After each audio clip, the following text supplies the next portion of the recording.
Le président Chop Chop sort de son silence et explique très en colère ce que l'on peut désormais appeler l'affaire Maker.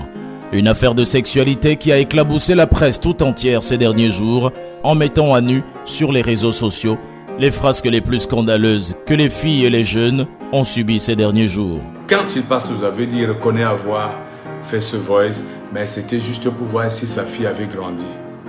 Il dit, c'est de cette manière que tu testes la maturité de ton enfant, en lui envoyant le sexe, en lui demandant en plus si vous pouvez prendre une douche ensemble.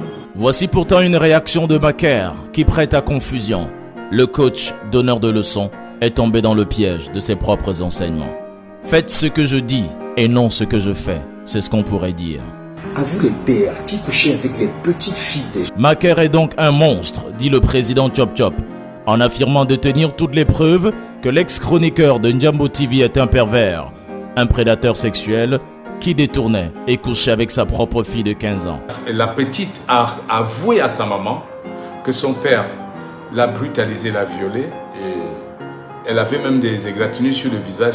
À la connaissance de ces preuves, le concepteur, producteur de l'une des émissions culturelles les plus regardées au Cameroun, a immédiatement radié de ses effectifs le présumé coupable. Une mesure conservatoire livrée en mondovision, ce qui a choqué les milliers de téléspectateurs et internautes. Mais Chop Chop a ses raisons qu'il tente d'expliquer. Je ne pouvais pas supporter sa présence et je ne pouvais pas permettre aux téléspectateurs de Canada, aux Camerounais, aux familles, aux enfants de continuer à regarder un monstre dans les yeux. Ses propres collaborateurs et collègues lui ont administré des injures outrageantes sur sa propre antenne, déplore-t-il, non sans donner des raisons. Les hommes des médias s'érigent en défenseurs pour ce monstre. J'ai été insulté par des collègues, j'ai été vilipendé par des collègues. Sur la radio où je produis mon émission quotidiennement, un animateur m'a attaqué. En direct. En direct. Le président Chop Chop, accusé par certains de protéger son ancien collaborateur, traite le présumé prédateur de menteur et dénonce ses agissements manipulateurs, son incompétence. Ceux qui défendent Maker sont ses complices, les prédateurs du même genre, dit-il, non sans les avertir. Il y a des gens avec qui partagent ce genre de choses-là. Des pédophiles. Et on apprendra, il y a des petits pédophiles et on apprendra ça un jour. Il se propose de financer par ses soins les avocats en charge de ce dossier afin que justice soit rendue.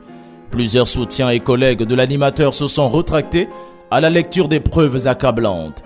Les féministes et associations de défense des femmes et des droits de l'enfant abondent en commentaires et rédactions sur les réseaux sociaux. La fille de Maker âgée de 15 ans n'était pas la seule victime, il en avait plus dans sa corbeille. L'affaire n'a donc pas fini de parler dans la République et une plainte a été portée contre le mis en cause.